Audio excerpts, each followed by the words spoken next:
Our next speaker is Mr. Francisco Faustino Pinto from the Movement for the Reintegration of Persons Affected by Hansen's Disease, Brazil.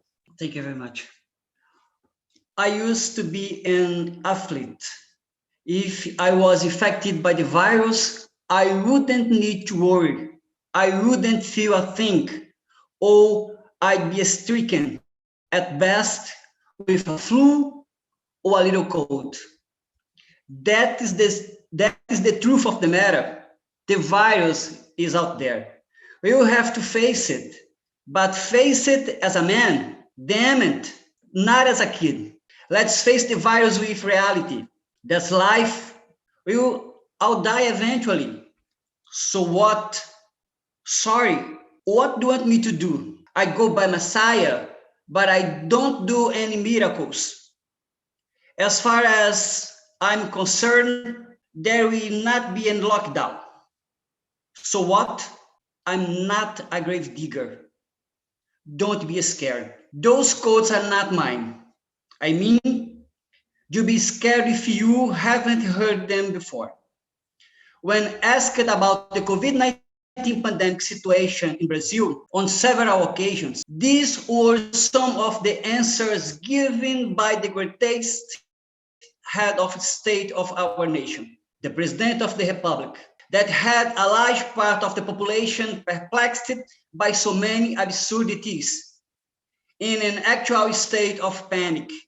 I mean, the sensible part of our country, because there are still those who support this brutality and the president's irresponsibility in the face of the global catastrophe we still face.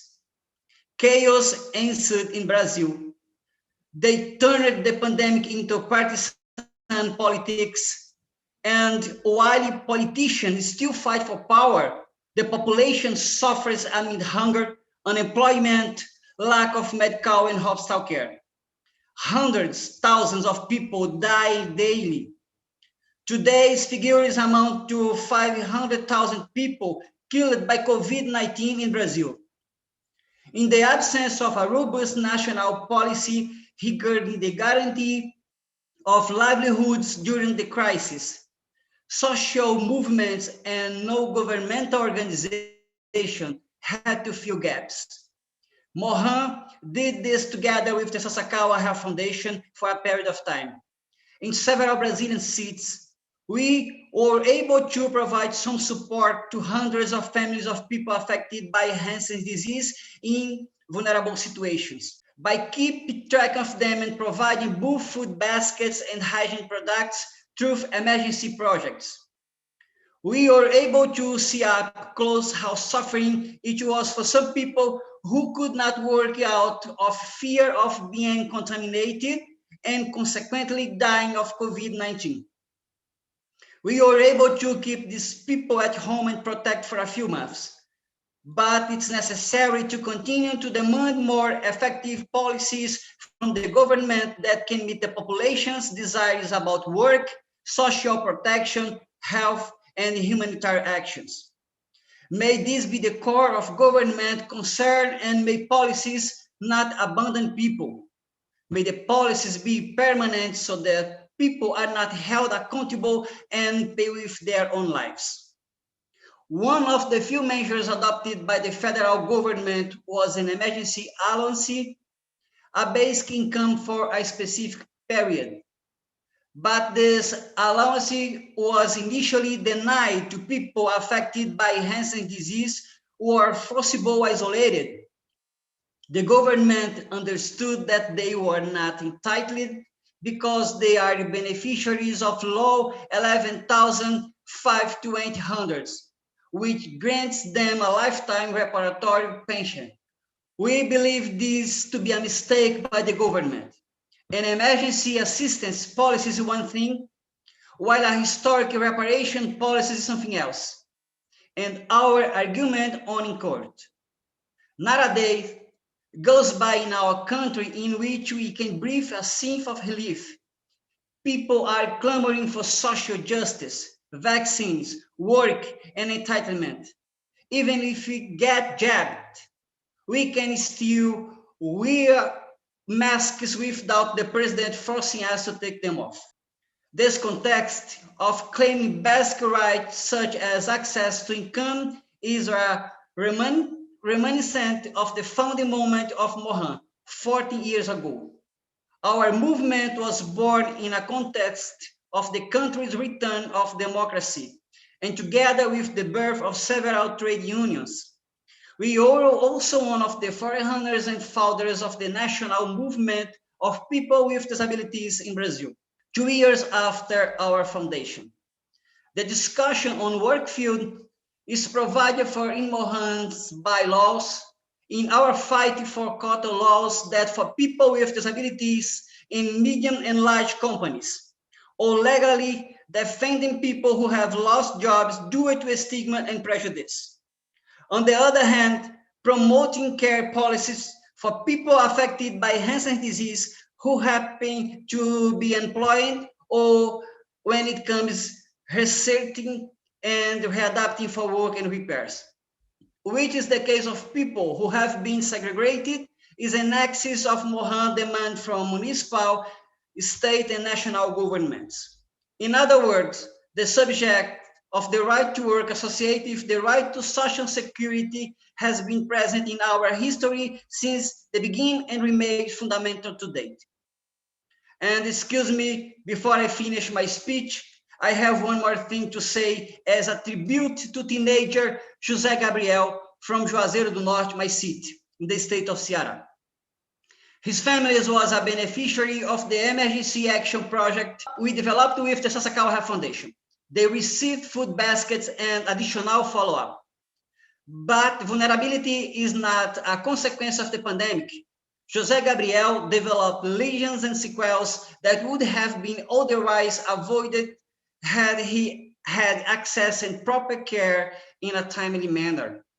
The complication worsened and celebrating his 5th birthday on a hospital bed. This week, we learned that José Gabriel did not resist. He died not only because Hansen's disease is a neglected disease, but actually because some people are neglected. When a 15 years old adolescent passes away due to curable disease complication, that is a crime. José Gabriel present. Now, I would like to leave you with some other voice of people affected by Hansen's disease in our Brazil movement.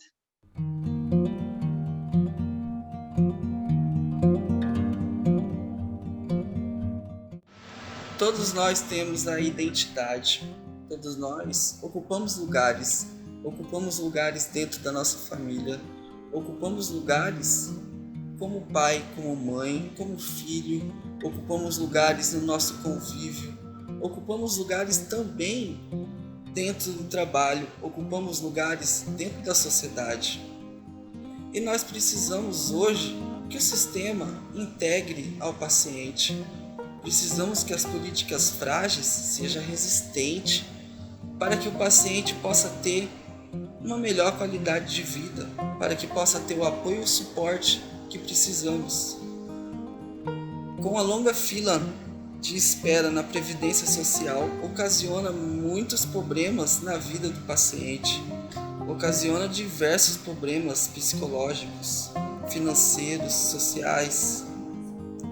Boa parte das pessoas afetadas pela Hanseníase, elas têm dificuldades em se realocar no mercado de trabalho, porque muitas vezes elas têm sequelas ou deficiências, decorrente do curso da doença e que trazem certas limitações a elas. Mas isso não impede que elas exerçam alguma função laboral, muito pelo contrário. Mas essas limitações precisam ser entendidas e respeitadas, respeitadas as suas limitações e também os seus direitos trabalhistas, porque ninguém quer trabalhar em um ambiente hostil, onde você é discriminado, ninguém quer trabalhar com dor, ninguém quer trabalhar em uma função que vai trazer um sofrimento posterior. Por conta disso, a gente pode observar que as pessoas atingidas pela Hanseníase não só podem, como são extremamente capazes de exercer atividades laborais. E a prova disso foi durante a pandemia da Covid-19 que o Morhan e a Sasakawa Health Foundation desenvolveram vários projetos que boa parte foi pilotado por pessoas afetadas pela Hanseníase, mostrando o quão capazes nós somos.